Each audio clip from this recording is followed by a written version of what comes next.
నా మాటలు కొంచెం ఆవేశపూరితంగా ఉన్నా కూడా అవి ఒక టైప్ ఆఫ్ బాధ నుంచి పుట్టినవే. అంటే నేను ఆ ప్లేస్కి విజిట్ చేసిన తర్వాత, ఆ ప్లేస్ కానీ ఆ పరిసర ప్రాంతాలు కానీ సందర్శించిన తర్వాత నాకు అనిపించింది, అంటే కొంచెం ఎమోషనల్గా ఇది కదా మనం భావితరాలకు చెప్పాల్సిన చరిత్ర అని అనిపించింది.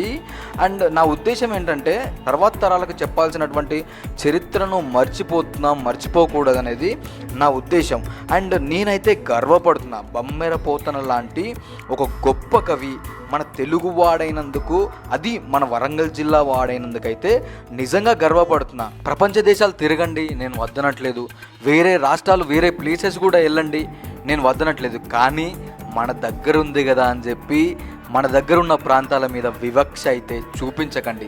ఎందుకంటే ఇది ఒక గొప్ప ప్రాంతం, ఒక మహాకవి నడియాడినటువంటి నేల, పోతన భాగవతాన్ని రచించినటువంటి నేల. ఈ నేలను మాత్రం